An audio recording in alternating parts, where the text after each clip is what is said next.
At the end of your life, what will be your legacy? What will you leave behind for future generations? For the world, join the World Messenger, Izabela Lundberg, each week as she brings you a new distinguished guest from the business, sports, or entertainment world to share their success, their struggles, and their lessons. They will share their insights into current hot topics that affect everyone. Izabela facilitates an intimate, vulnerable environment to find the true value of humanity and real leadership. Are you ready for your legacy? The legacy that matters? Hello, my beautiful friends. It's Izabela Lundberg, the World Messenger, and I'm inviting you and greeting you for another episode of Legacy Leader Show. Today, I'm speaking with you about something that is painful, difficult to look into it, but it's absolutely necessary. Specifically, if we wanted to have longevity and if we wanted to have a harmony and as a humanity, that we need to rise up and do whatever we can to make a difference. Why I'm saying that, obviously, not only as a European and because of current conflict in Ukraine, but also because what I'm seeing, how much pain and devastation this is creating, and how often it's being repeated centuries after centuries, decades after decades, and years after years. Has to be some better way. And we were sitting here with someone that I am beyond thrilled to have today on this Legacy Leader Show. I'm having with me Artur Kiulian, who is CEO and founder of UkraineNow.org. He created something amazing in a very short period of time, and he will tell us why and how. But more than anything, he had amazing trajectory and paths, and he never imagined in his wildest dreams that he will find himself today.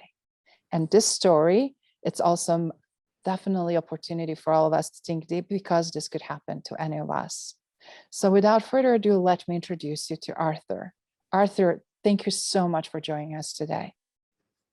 Thanks for having me, and it's a pleasure to be able to share the story and be able to reach more people that are willing to donate their energy, time, and compassion to people of Ukraine and everyone affected. Thank you. You're more than welcome. And also wanted to just to say, I'm just blown away with your strength, resilience, and attitude, even though I know your heart is bleeding and it's beyond devastating to see what's going on with your homeland, with your people, and everything that you work so hard to create a greater, better, not only opportunities for yourself, for everybody else.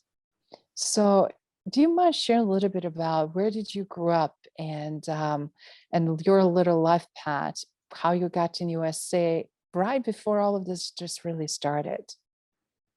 Yeah, sure. So I was born in 1991 when the Soviet Union was collapsing.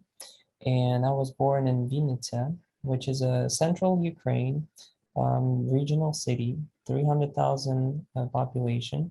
It's a very quiet and safe city that that grew into being one of the most popular cities for its beauty and the innovation and all kinds of things that were brought by some of the government that actually came out from the Vinnytsia region. So I was born in 1991, and I was fortunate to observe the period of rebuilding the nation almost from scratch after the longevity of the Russian Empire ruling over Ukraine and then the Soviet Union taking advantage of it. Mm. And seems like Soviet Union had such a strong long-term influence on your country and your people. Do you mind sharing what did Ukraine and democracy look like prior to this war? Because you're kind of between these two wars in the middle, and do you mind giving us the picture from your perspective as a young protege who is super capable, able to not only in IT space and artificial intelligence carves his own path, but obviously observe the democracy at that time? Yeah, so I'm a technology entrepreneur. I have a degree in systems of artificial intelligence, and I got interested in entrepreneurship after spending years in the industry And that's how I got to United States. I used to run a startup incubator in Los Angeles, meaning I would build technology startups, companies for businesses and entrepreneurs, helping them build innovative ideas and improve their business models. That was what I was doing before 2020. In 2020, COVID happened and it gave me opportunity to jump into this nonprofit space, primarily because that was always my passion. And I was just delusional about the fact that someday I will make a lot of money in technology space and then I'll be able to do technology for social good. Obviously, I was stuck in that loop, never happened the way I imagined it. But then COVID happened, and that was an inflection point for me that allowed me to pause and reevaluate everything, as it happened for many people. All of a sudden, the world stopped and you could do what you actually wanted to do. So I responded to the White House Technology Office call to action to help medical researchers analyze scientific literature about COVID and other viruses. And that's how I ended up creating a nonprofit, 501(c)(3) in the state of California, and I called it Radical Philanthropies. The reason why I created it is because I saw how much there's a need for solutions and infrastructure to empower people like me that want to change the world for good and just don't have a helping arm to support them on that journey. So that's how I created the nonprofit. And I was about to launch what I would call Impact Studio, basically a startup incubator for nonprofit initiatives and social impact initiatives. And then the war started. And for me, I had the perfect infrastructure to start helping. And that's what I've done on the first night of the invasion, started UkraineNow.org, and we started evacuating people to safer areas. And for people like me, I knew what was happening, but I couldn't believe it. Mostly because in my lifetime, there was no wars until 2014 when the Russia invaded Ukraine, took over Crimea, and took over parts of eastern Ukraine. But it was not a surprise from the perspective of the centuries of abuse, exploitation, and the rule over Ukraine by third parties like Russian Empire. For me, I grew up learning about all of these historical events in my childhood. I would read poems about struggle, about hunger, about slavery, about unfairness, about death, all of these things. And people would complain about the fact that kids are reading such literature, such Ukrainian literature, and they would say, well, we shouldn't teach our kids such brutal things.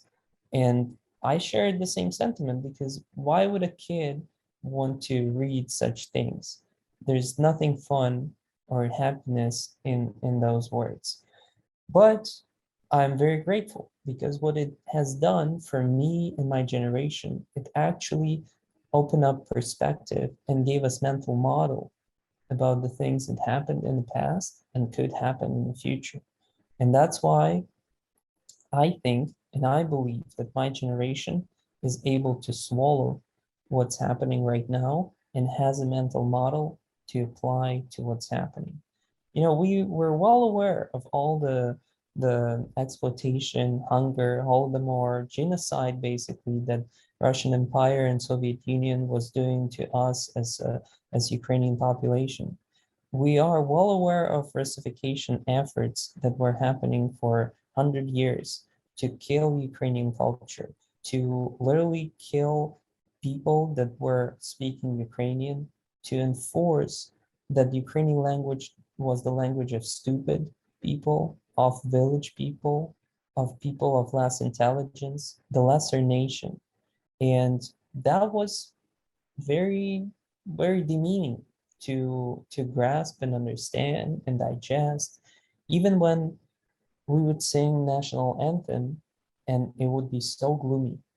I highly recommend for everyone to translate the Ukrainian anthem, because it's literally explaining the spirit and what's happening right now in Ukraine.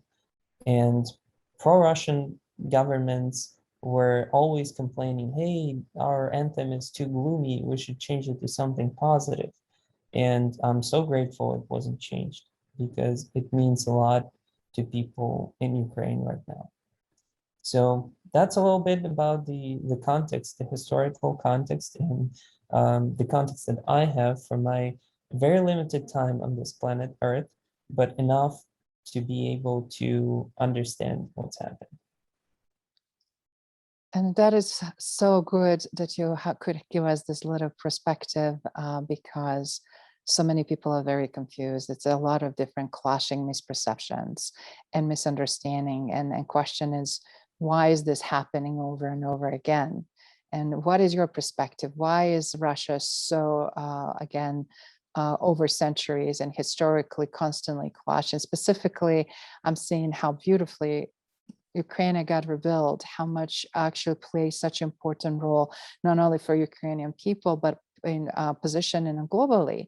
And it's just so fortunate that, again, that such a beautiful culture and richness of tapestry of people and innovation and all of those things Ukrainians do to feed most of the world with their efforts and exports and on so many levels, not only in technology space but also in agriculture and so much more.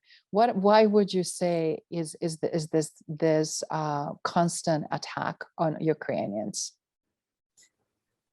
And I would say what I'm going to share is neither politically correct or historically correct or factual. It's what I feel and what I'm able to assess from the information that I learned, my experience. But there is a compounding factor of Ukraine rebuilding itself to be a beautiful nation that you can't have when you have a dictator nearby. Because what it shows people that are under dictatorship, that it's possible to have democracy, that it's possible to have richness in your life, that it's possible to have roads in your country instead of mud that is everywhere besides, big cities in Russia. Most of Russian population is starving. Most of Russian population is uneducated and doesn't have means to survive. And the only thing that holds it all together is hate. It's the hate and jealousy that is being enforced by the government and the propaganda that feeds on those worst human qualities. And that kind of explains it all. Why that is happening and how can it happen to what was called a brother nation, that theme that Russia was enforcing for 100 years, that we're brothers and sisters. Well, guess what? Maybe we're not. And maybe we should go back to the historical factual statements of the fact that Kiev and Rus existed way before Moscovia and Russian Empire. And some people branched off from Kiev and Rus and went ahead and built a city on a swamp, and that became Moscow. And then, they built St. Petersburg, also on a swamp, on the bones of slaves, on people struggling to build these things. So there was a constant exploitation in the history of how Russian Empire was built out, how Soviet Union appeared. And it has nothing to do with the Slavic tribes. It has nothing to do with the culture and richness of Europe. If anything, that behavior that we're experiencing resembles the Golden Horde, those nomadic tribes that would come and kill everyone, crash and burn and steal and go their way. And we're literally observing that happening. They come, Yes. They rape our women, they steal underwear, they steal washing machines, they steal microwaves, take it with them and come back to their villages where they don't even have toilets. And that's the behavior that happened 1,000 years ago when, the Golden Horde came and crashed and burned churches, raped women, and killed everyone. So it has nothing to do with the Slavic tribes or European values. That's what I think is happening. Such a profound words of wisdom, and I have to say, it is a threat when we see what is possible, and Ukrainians are showing what is possible, and is a threat for someone who wants to keep their people in control and under their thumb restricted. And I think you're onto something very profound and very deep, and I thank you for sharing that perspective. And I cannot agree more with you, because I'm seeing that also happening in other conflict zones. And I'm being working, as you know, with people from so many conflicts around the globe. And it's always interesting what it's caused and then what effect that produces, and how we focus on effect instead of the root cause deep in what motivates for the specific types of outcomes or desire of a new current state. So with that in mind, I'm really interested in your perspective on this, Artur, because we're seeing also with this war multiple of magnitude of people clashing. And it's so interesting to see how many still Russians and millions of Russians are still supporting current regime and supporting this war. What is your perspective? Why you think why they're doing that? Is that what you just shared due to also a lack of resources, lack of information, lack of knowledge, lack of education? Or is there something deeper in there of reason for? Because it's so hard to rationalize. It's so hard to truly understand unless you experience something like that firsthand. Yeah, and honestly, it's a culture of fear, culture of hate speech, and culture of lack of awareness. It's zombifying culture, because obviously it's hard to accept that your own country is killing and raping women. Like, how can you accept being a part of such culture? That's just inhumane. But what you can accept is the story that your government tells you, that you're freeing up people from Nazis, or you're freeing up Europe from these evil Ukrainians that are doing unbearable things and eating babies and whatnot. The craziness of the stories, and the crazier the story is, the easier it is to believe.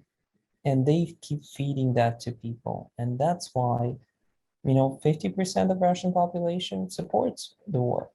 I have Russian friends, and when they tell me that half of their surrounding, including family, just wants Ukrainians killed, that's impossible to believe.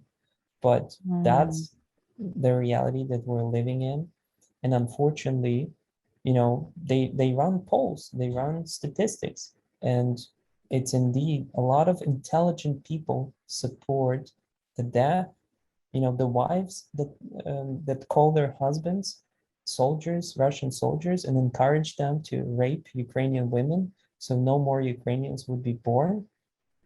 That's the reality that we're living through, and it's unbearable. I can't agree more. And to be honest, you touched something very important here as well. Obviously, from this Ukrainian perspective, things that we're seeing, as you said, these horror and horrific stories, and just unspeakable and truly hard to fathom. But we're also seeing these really different interpretations of Western cultures and Western countries about this war. And we also sense tons of media, how this war being handled. What is your sense of the media? How is they're handling the war, first of all, and then what we can do to really change the narrative, or really give the accuracy and clear understanding and interpretation on West on this situation? Yeah, I don't think it's possible to communicate what's happening in the most effective way. Unfortunately, the media landscape has been broken even before the war, and we're well aware of the clickbaity articles and headlines that media has to create in an effort to generate more ad views. And that's kind of like what we're observing. They're constantly looking for something fresh, for something new, for something terrible, because that's how media operates. I do believe that there are genuine reporters and people that are covering the stories and personal stories of people. We've met so many journalists that are flying to Ukraine without fear, because they feel an obligation to tell the stories of Bucha, of Irpin, of Mariupol, of people that fled these cities, of people that were unfortunately killed in those cities. And that's where I feel like the most power comes from individuals, because the entities, the big media machines, are not able to catch up to the reality and the needs, unfortunately. Yeah, that is such a beautifully put, given how also creates reverse and much more problems than solution, doesn't it? And I cannot agree more with you in terms of narratives of these major outlets. Everything's over sensationalized and polarized, and as a result, we then tend to just shut down, or we just kind of get more overwhelmed, or just too much, and our threshold can reach the point where we cannot absorb anymore. And that's also the danger when people massively start shutting down instead of being proactive and start seeking outcomes and trying to do what is needed. So in mind, what else do you see? Uh, how would you characterize this war? Obviously, because you mentioned earlier, very important word that I experienced firsthand, and I know profound meaning of it. It's not just the war. It's not just the ethnic cleansing in general sense, but it is a truly genocide. All 10 stages of genocide are being exhibited in its worst possible form.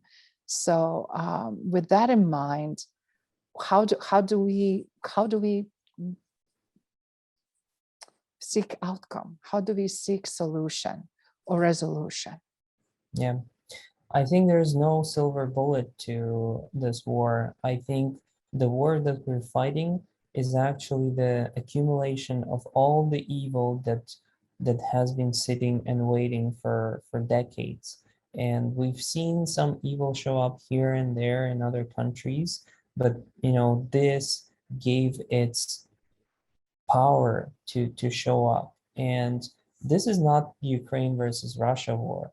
This is a good versus evil war that Ukraine officially is fighting. But unofficially, so many volunteers from so many different countries are showing up.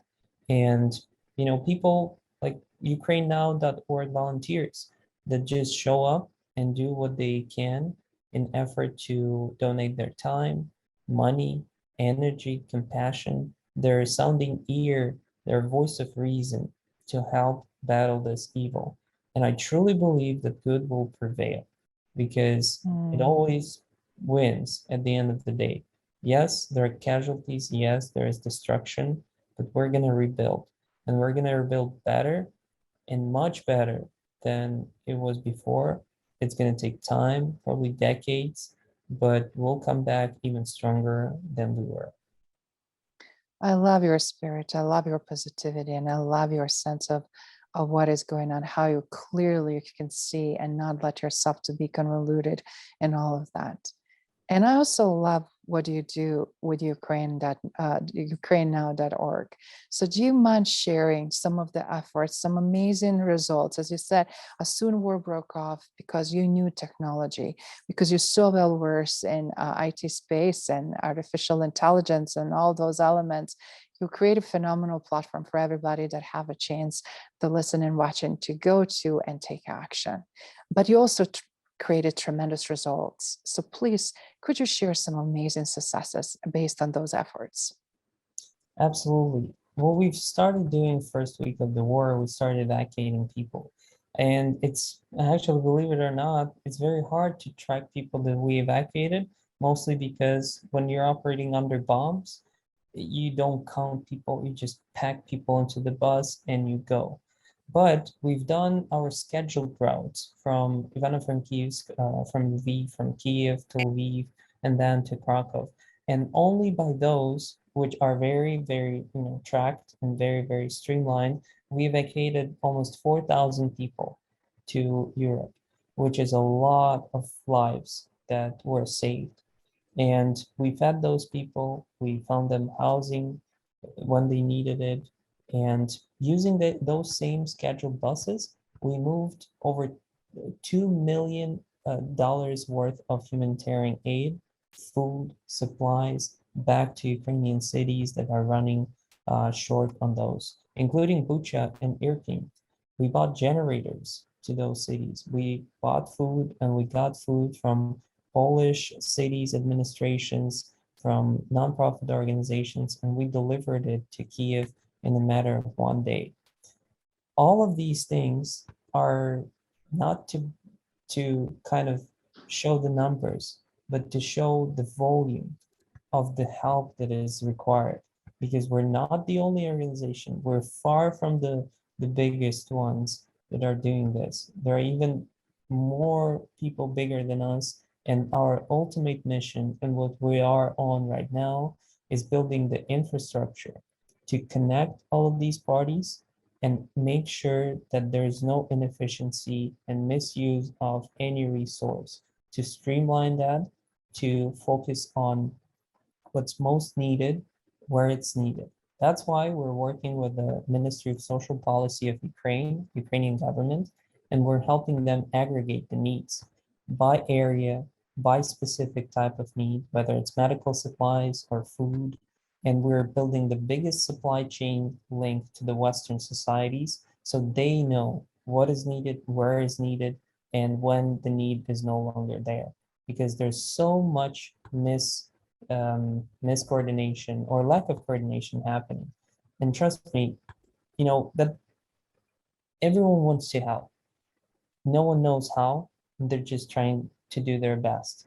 At the end of the day, it's about people, not egos, not who Yes. owns what, and that's what matters. And I just want to screen share one thing, if you allow me to share my screen, of a picture of a young girl that is sitting on a bus that we run, the scheduled bus, and they've been on the bus for 20 hours, and they needed food. And we just decided to buy them some food from our donations. And that was the most beautiful thing, just the ability to help people in need when they need it. Just the simple act of that is what matters.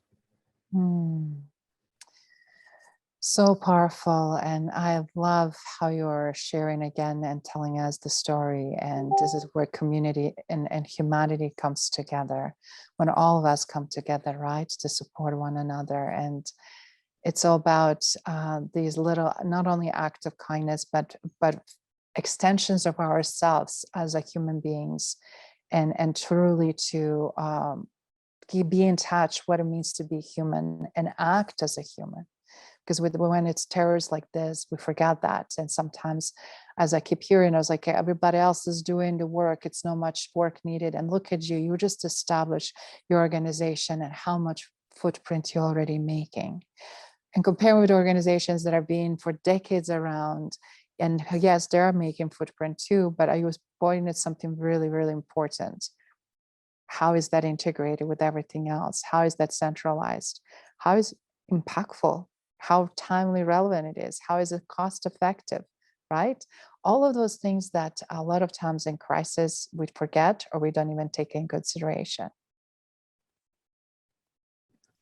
Yeah, and it's, sometimes it's unfortunate and very frustrating and makes me, emotional to hear that big companies can't donate to us because they donate to Red Cross, UN, and other big entities, which makes sense. And those organizations have been around for so long and they know what they're doing, except they're so big and they're not fast at all. They're very slow. And when I go to PayPal, donate to Ukraine, and I see these organizations in the top of the list, I'm very sad, because I know that these organizations have so much overhead and they're so slow. And they honestly, I was there on the ground in Mexico trying to help Ukrainian refugees, and these organizations just told me, I'm sorry, we don't have enough resources to help Ukrainian refugees because we have other types of refugees from Central America that we're helping. And I know that people are donating through PayPal and other corporate donors programs. and that money is never reaching the people that are in need. Well, some of it may be reaching, maybe it will reach in a month from now when the infrastructure is established. But the sad reality that most people are not aware that recency bias, it's, basically we only know how to help through donating to Red Cross or, other big organizations. And trust me, that money not only doesn't reach the people on the ground, it doesn't even reach governments that are begging us for money every single day. And Mm. that's the unfortunate reality of inefficiency in the space of humanitarian aid. And it's our mission to help connect governments, volunteers, nonprofit organizations, people on the ground with people that want to donate and help. I love your perspective on that. And I'm based on my experience for over 2 decades of hard work and being involved in so many conflicts around the globe. I can't agree more. And a lot of times you're right, money doesn't hit and gets where it's intended to, disappears in different channels, and we don't have a level of transparency, how much is being raised and how much is truly being given and how it's being given. So yeah, and I'm just gonna, quickly showcase the video from our Krakow warehouse where people just keep bringing food, where local city administration of Krakow keeps bringing food, and we keep shipping it to Ukraine.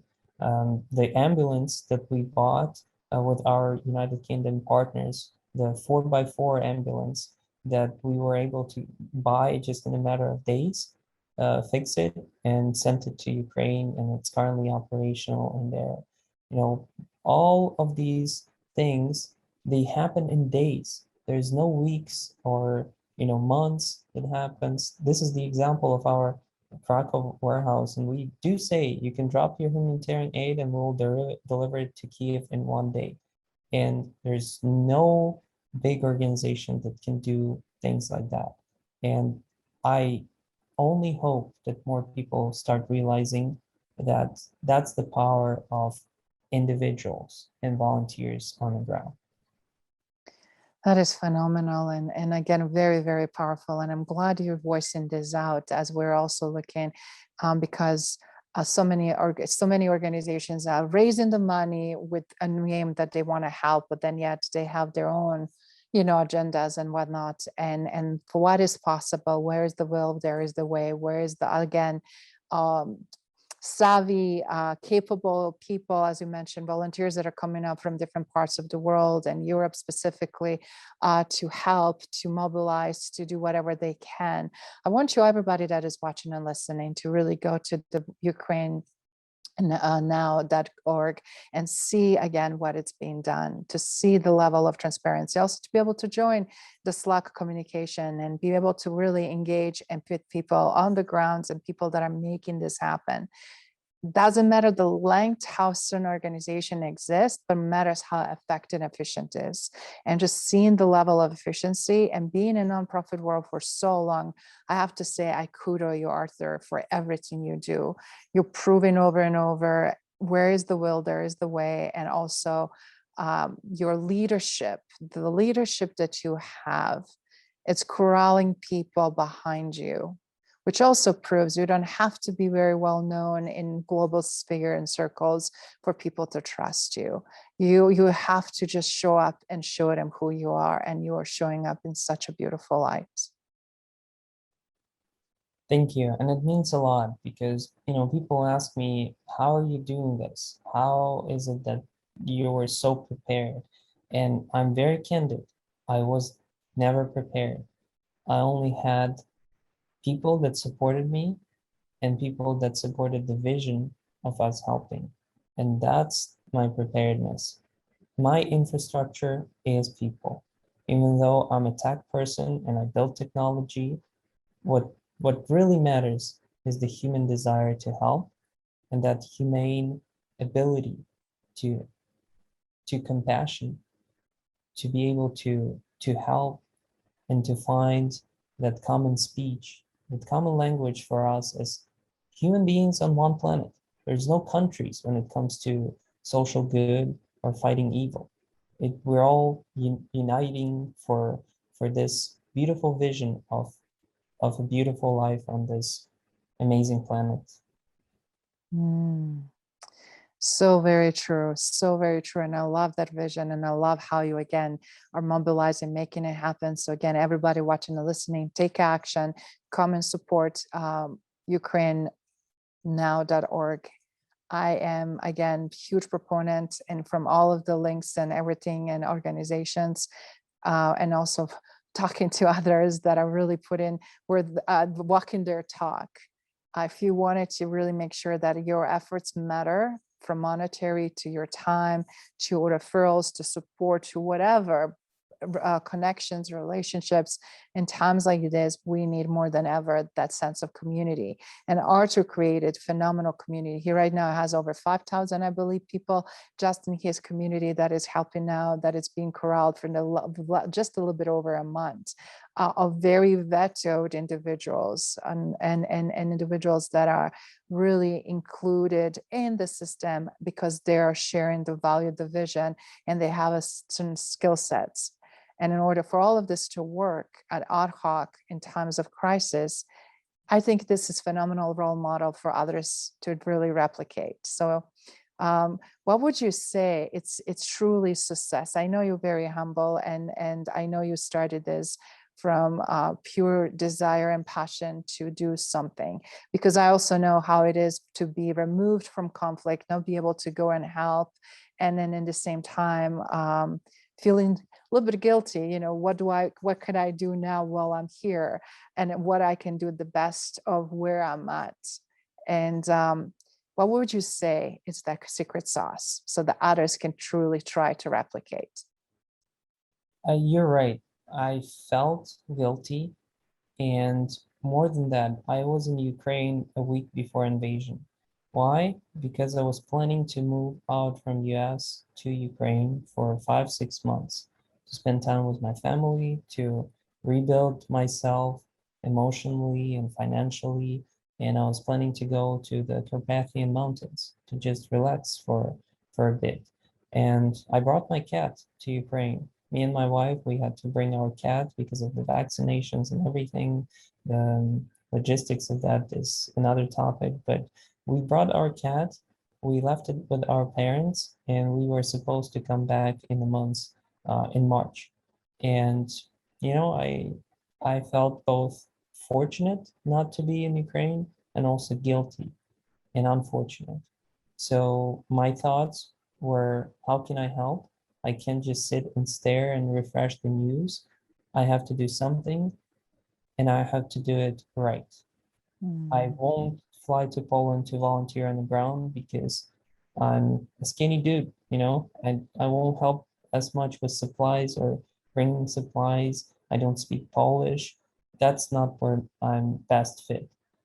Where I'm best fit is creating process, infrastructure, and engaging people. And that's the recommendation that I have to every single person. Find what you're best at and try to help Mm. with that. Even when it comes to being a lawyer or accountant or something that doesn't sound like it's helpful in the times of war, trust me, there's so many nonprofits that need your help with mundane business operations. And that's where you should focus your effort on.